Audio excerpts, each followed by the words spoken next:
Any unauthorized digital copy, distribution, or reproduction of this film leading to piracy is a serious offense and is punishable under the applicable laws. Engaging in such activities may result in legal action, including substantial fines and imprisonment.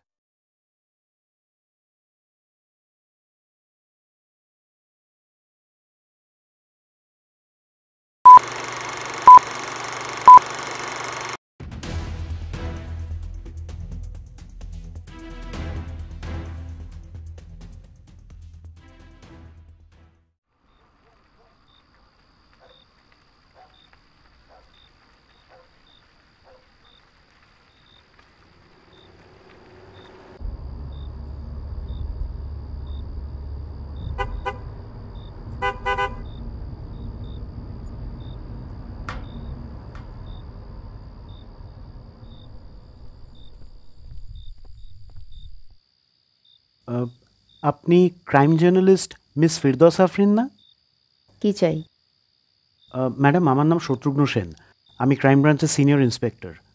আমার বাইকটা খারাপ হয়ে গেছে আর আমার ফোনের চার্জটাও শেষ। আপনার phone থেকে লোকাল থানায় একটা কল করতে দেবেন প্লিজ। ফোন? হ্যাঁ, আপনার ফোনটা দিন। হ্যাঁ।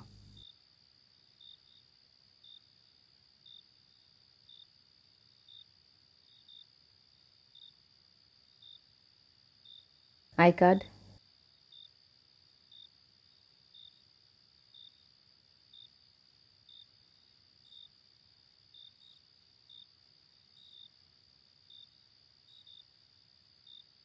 Service revolver? এটা হাতছাড়া করতে পারবো না ম্যাডাম, নিয়ম বিরুদ্ধ। লোকাল থানার নাম্বারটা বলুন। ম্যাডাম, আমাদের হেডকোয়ার্টার 10টা ডিভিশনের তত্ত্বাবধান করে, আর আমাদের অধীনে প্রায় 91টা থানা আছে। সবার নাম্বার কি মনে রাখা সম্ভব? আর আপনার মতো ক্রাইম জার্নালিস্টের কাছে তো লোকাল থানার নাম্বার নিশ্চয়ই আছে। আচ্ছা, আপনি সামনে থেকে বাইকটা সরান, আমি কল করছি।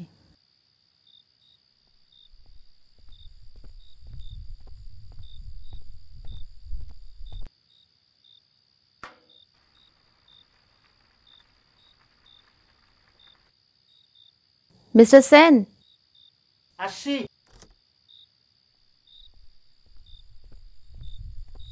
ওখান থেকেই বলুন। আমি ক্রাইম ব্রাঞ্চের সিনিয়র ইন্সপেক্টর শত্রুঘ্ন সেন কথা বলছি। জয় হিন্দ স্যার। জয় হিন্দ। আমি সুমতিনগর জলের ট্যাঙ্কের কাছে আছি। আমার বাইকটা খারাপ হয়ে গেছে আর আমার মোবাইলের চার্জটাও শেষ। একটা মেকানিক নিয়ে আসতে পারবেন?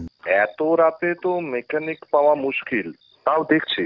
কিন্তু আপনার সাথে যোগাযোগ করব কিভাবে? আপনি আমার নাম্বারে ফোন করে দেবেন। নাম্বারটা লিখুন, 9830786126। Okay madam. ওকে। আপনি আপনার নাম্বার দিতে গেলেন কেন? আমি জলের ট্যাঙ্কের নিচে গিয়ে দাঁড়াতাম না হয়। আপনাকে কোথাও গিয়ে দাঁড়াতে হবে না, সামনে আমার বাড়ি, ওখানে গিয়ে ওয়েট করবেন। আর থানার থেকে লোক ফোন করলে আপনি তখন জলের ট্যাঙ্কের কাছে চলে আসবেন। ম্যাডাম, আপনার অসুবিধা হবে না? অসুবিধা হলে নিশ্চয়ই বলতাম না। বসুন।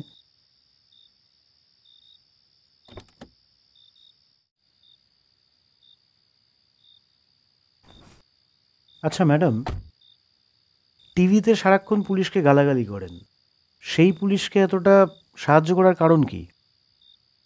That is my job. This is humanity. Fasten your seat belt.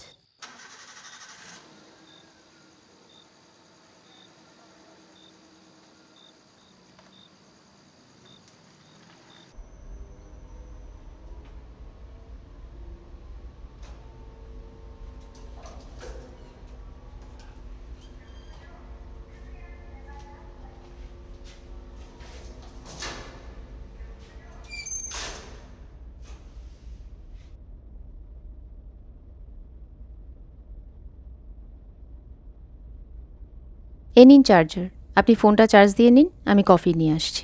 Madam, R coffee লাগবে না, আপনি ব্যস্ত হবেন না। আমাকে অনেকক্ষণ রাত জেগে কাজ করতে হবে। Can't do without coffee. Just give me 2 minutes. আপনি বসুন না।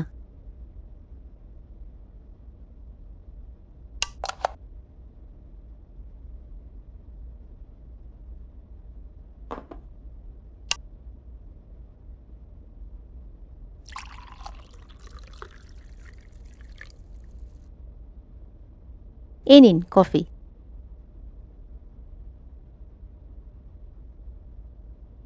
Thank you madam.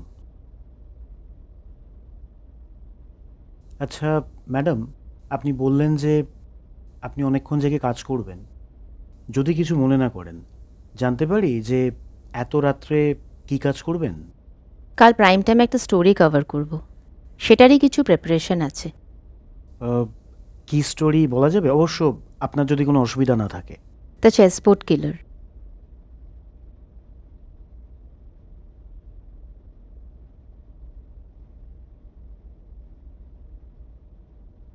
কি হলো, কি ভাবছেন? আমরা যখন পুলিশ একাডেমিতে ছিলাম, এই নামের একটা কেস আমাদের স্টাডি করতে হয়েছিল। আপনি কি রাশিয়ার সেই কুখ্যাত সিরিয়াল কিলারের কথা বলছেন, যে 1992 থেকে 2006-এর মধ্যে প্রায় 50টা মার্ডার করেছিল? হ্যাঁ, নামটা কিছুতেই মনে পড়ছে না, কিন্তু প্রায় 20 বছর বাদে সেই স্টোরি কভার করার কি প্রাসঙ্গিকতা আছে? আমাদের রাজ্যেও তো চেসবোর্ড কিলার ঘুরে বেড়াচ্ছে, তাই না? গত 5 মাসে 5টা মার্ডার হয়েছে, আর প্রত্যেকটা ডেড বডির পাশে একটা পণ পাওয়া গেছে। তো রাজ্যে যখন সিরিয়াল কিলার দাপিয়ে বেড়াচ্ছে, তখনই স্টোরি কভার করব না তো কবে করব? দেখুন ম্যাডাম, 5টা মৃতদেহর পাশে বড়ে পাওয়া গেছে ঠিকই, কিন্তু এটাকে সিরিয়াল কিলিং বলা যাবে কি না সেটা নিয়ে কিন্তু যথেষ্ট দ্বন্দ্ব আছে। অসাধারণ!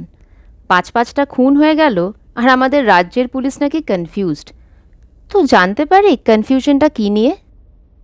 দেখুন ম্যাডাম, সিরিয়াল কিলিংয়ের ক্ষেত্রে সাধারণত খুন করার পদ্ধতিটা একই হয়। আপনি মোডাস অপারেন্ডের কথা বলছেন? দেখুন, মার্ডারের মেথডগুলো অবশ্যই আলাদা, কিন্তু আমার অ্যানালিসিস অনুযায়ী মার্ডারের প্যাটার্নগুলোতে দুটো সিমিলারিটি আছে। বাহ বাহ, আমরা হিমশিম খেয়ে যাচ্ছি আর আপনি দুটো মিল খুঁজে পেয়েছেন।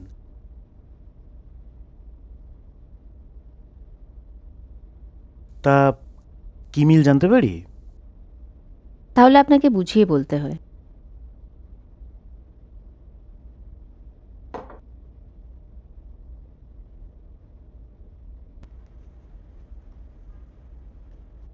প্রথম খুন কে হয়েছিল?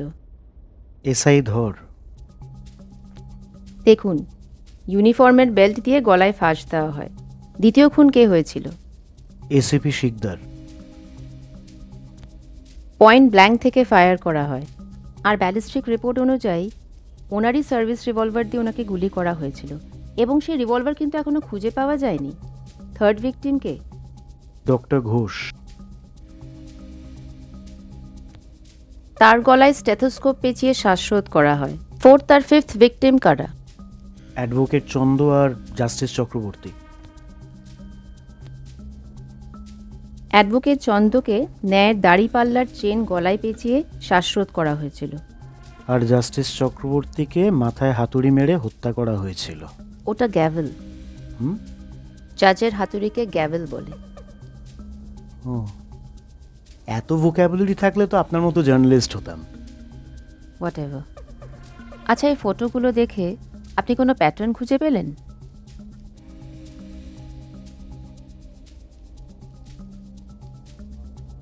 প্রত্যেককে তাদের পেশার সাথে সম্পর্কিত জিনিস ব্যবহার করে হত্যা করা হয়েছিল। বাহ, আই এম ইমপ্রেসড। আপনি আমাকে নিয়ে ঠাট্টা করছেন ম্যাডাম।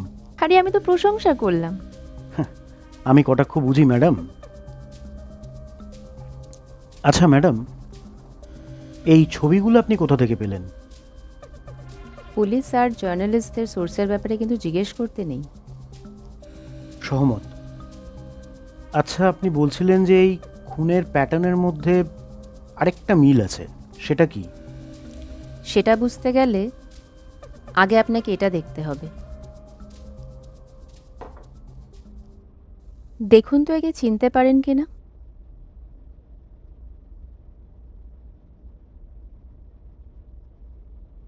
একে না কোথাও দেখেছি। কে বলুন তো? পুলিশের মেমোরি তো এত খারাপ হয় না। 2 বছর আগে আপনার ক্রাইম ব্রাঞ্চকে কলেজ স্ট্রিট থেকে অ্যারেস্ট করেছিল। ম্যাম, 2 বছর আগে আমি নার্কোটিক্সে ছিলাম। এই এসিপি শিকদারের মৃত্যুর পর ক্রাইম ব্রাঞ্চে এসেছি। আর আপনি বললেন বলে মনে পড়েছে, ইউনিভার্সিটি স্টুডেন্ট। সন্ত্রাসবাদীদের সাথে যোগাযোগ থাকার অভিযোগে পুলিশ গ্রেপ্তার করে এবং পুলিশের হেফাজত থেকে পালানোর সময় পুলিশের গুলিতে মারা যায়। নামটা মনে করতে পারছি না। আফতাব হোসেন। দেখেছেন, আমার চদবিকা চাঁদ মাথায় আসছিল, আফতাব মনে পড়ছিল না। কিন্তু এর সাথে এই 5টা খুনের কি সম্পর্ক? আফতাব অ্যারেস্ট কবে হয়েছিল? হবে কোনো একটা দিন। 13th April 2023। কে অ্যারেস্ট করেছিল? কে? এসআই ধর।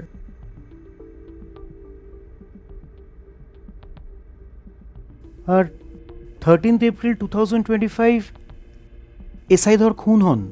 এক্স্যাক্টলি। পরপর 3 দিন ছুটি থাকায় আফতাবকে কোর্টে পেশ করা যায়নি। আর 16th April ও যখন লকআপ থেকে পালানোর চেষ্টা করে তখন এসিপি শিকদার ওর ওপর গুলি চালায়। আর 16th April 2025 এসিপি শিকদার খুন হন। তার মানে আপনার থিওরি অনুযায়ী এই খুনগুলোর মোটিভ রিভেঞ্জ? একদমই তাই। কিন্তু যে টেররিস্ট অর্গানাইজেশনের সঙ্গে আফতাবের যোগাযোগ ছিল তারা দিন বেছে বেছে বদলা নেবে, এটা ভাবাটা কিন্তু ভুল। বদলা নেওয়ার আরও লোক আছে। কারা? আফতাবের একটা দাদা ছিল, মেহতাব হোসেন, আর ওর একটা গার্লফ্রেন্ডও ছিল। না ম্যাডাম, আমাদের কোথাও একটা ভুল হচ্ছে।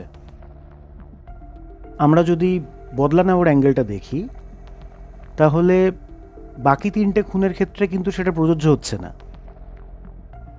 কেসটা এত সোজা নয় মিস্টার সেন। আপনি নার্কোটিক্সে ছিলেন বলে আপনি জানেন না। আফতাবকে লকআপে প্রচণ্ড মারধর করে এসআই ধর। শোনা যায় যে নিজে ইউনিফর্মের বেল্ট দিয়ে তাকে পেটায়, এবং দেখুন তার ইউনিফর্মের বেল্ট দিয়ে তাকে শ্বাসরোধ করে মারা হয়।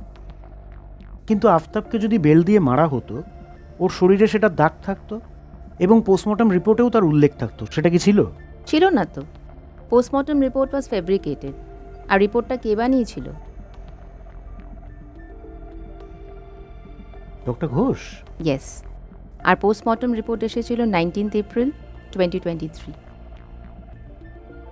আর তার 2 বছর পর 19শে এপ্রিল ডক্টর ঘোষ খুন হন। তাহলে অ্যাডভোকেট চন্দ আর জাস্টিস চক্রবর্তী এই ব্যাপারে কিভাবে জড়িত? আফতাবের সৎকারের সময় ওর দাদা আর ওর গার্লফ্রেন্ড ওর শরীরে বেল্টের দাগ দেখতে পায়। সেটা দেখে ওদের সন্দেহ হয়, তাই ওরা এসিপি শিকদারের বিরুদ্ধে ফেক এনকাউন্টারের অভিযোগ আনে। এসিপি শিকদারকে ডিফেন্ড করেছিল অ্যাডভোকেট চন্দ। আর 30th August 2023-তে ওনাকে সব অভিযোগ থেকে মুক্ত করেন জাস্টিস চক্রবর্তী। আর ঠিক 2 বছর বাদে 30th August অ্যাডভোকেট চন্দ আর জাস্টিস চক্রবর্তী খুন হন।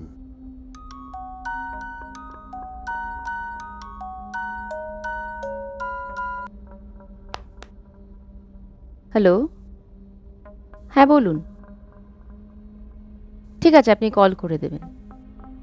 ওকে, মেকানিক পাওয়া গেছে, 8 ঘন্টার মধ্যেই চলে আসবে। আচ্ছা ম্যাডাম, এই প্রত্যেকটা মৃতদেহর পাশে বোর্ডে রাখার কোনো থিওরি আছে? আছে তো। আফতাব খুব ভালো দাবা খেলতো এবং ওর ইয়েলো রেটিংও খুব ভালো ছিল। ইয়েলো মানে হলুদ? আচ্ছা, আপনি পরীক্ষায় পাশ করে চাকরি পেয়েছিলেন তো? এই আমার চাকরি তো নিয়োগ দুর্নীতির আগে। ক্রিকেটে যেরকম আইসিসি র্যাঙ্কিং হয়, দাবাতে সেরকম ইয়েলো রেটিং হয়। এই নিন দেখুন, যা পারফরমেন্স তাতে কিছুদিন পরেই জিএম হয়ে যেত। জিএম মানে গ্র্যান্ড মাস্টার? বাহ, আপনার জেনারেল নলেজ তো খুব ভালো। হ্যাঁ ম্যাডাম, আপনি আবার আমাকে নিয়ে ঠাট্টা করছেন। আচ্ছা ম্যাডাম, দাবাতে এত গুটি থাকতে বোর্ডে রাখার কি মানে হয়? বোড়ে বা পন কি সিম্বলাইজ করে জানেন? সৈনিক? স্যাক্রিফাইস। খুনিয়েদের বলিদান দিয়ে বোঝাতে চেয়েছে যে নিজের পেশার সাথে বেমানি করা ঠিক নয়। ম্যাডাম, একটা অনুরোধ করব। কি? আপনি কালকে টিভিতে এই খবরটা দেখাবেন না। খুনি সচেতন হয়ে যেতে পারে, পালিয়েও যেতে পারে। আপনার যে অ্যানালিসিস, তার ভিত্তিতে আমরা তাকে ধরে ফেলতে পারবো। হ্যাঁ, নিজে সব ক্রেডিট নিয়ে প্রমোশনটা বাগিয়ে নেবেন, তাই তো? না ম্যাডাম, দেখুন কতজনকে টার্গেট করেছে জানি না, তাদেরকেও তো বাঁচানো যাবে। আর কেউ মরবে না। আফতাবের মৃত্যুর সাথে ডাইরেক্টলি বা ইনডাইরেক্টলি যারা জড়িত, খুনি তাদের প্রত্যেককে শেষ করে দিয়েছে। মানলাম, কিন্তু খুনিকেও তো ধরা দরকার, তাই না? সেটা ঠিক, কিন্তু এতে আমার কি লাভ? আপনার কি চাই বলুন, আমি চেষ্টা করতে পারি। ছোটবেলা থেকে আমার আসল বন্দুক হাতে নেওয়ার খুব শখ। আপনি আপনার সার্ভিস রিভলভারটা আমাকে দিন, আমি এই ফাইলটা আপনাকে দিয়ে দেব।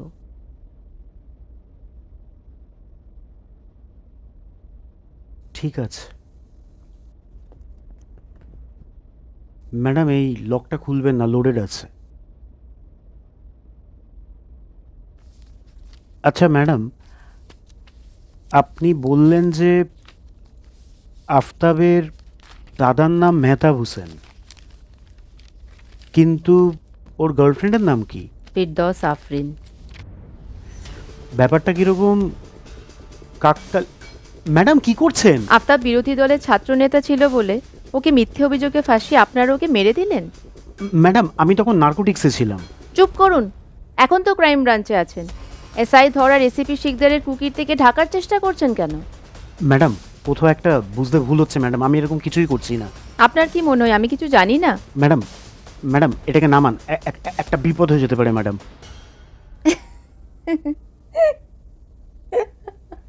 আপনার মুখটা না দেখার মতন হয়েছে। আফতাবকে কেন অ্যারেস্ট করা হয়েছে ভাবলাম সেটা একটু নাটকীয়ভাবে বলি, কিন্তু আপনি তো পুরো ভয়ে শুকিয়ে কাঠ। এ নিন আপনার রিভলভারটা নিন।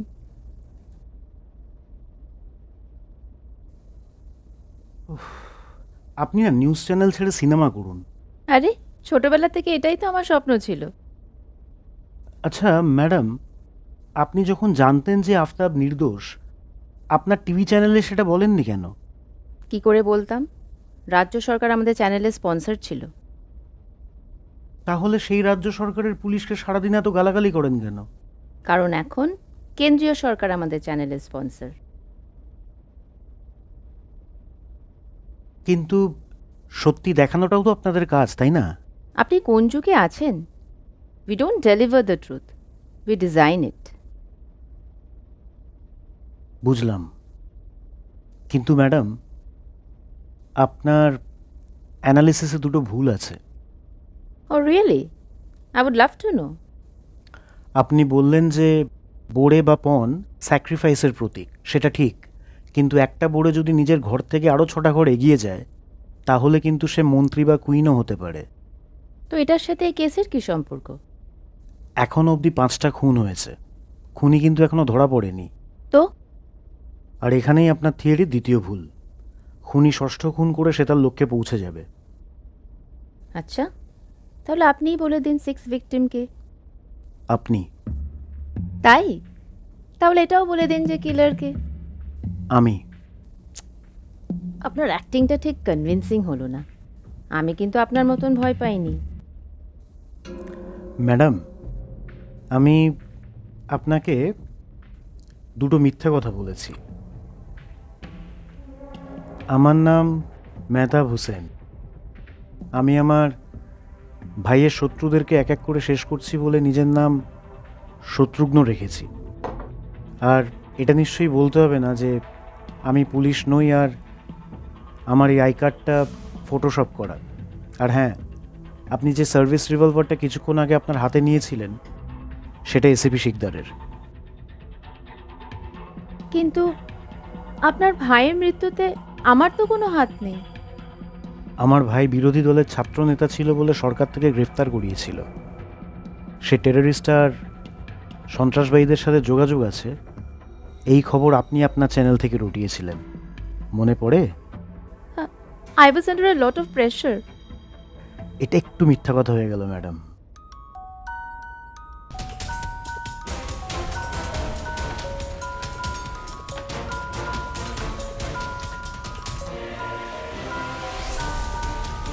সত্যের গলা টিপে হত্যা করেছিলি না? হ্যাঁ, এবার দেখ কেমন লাগে।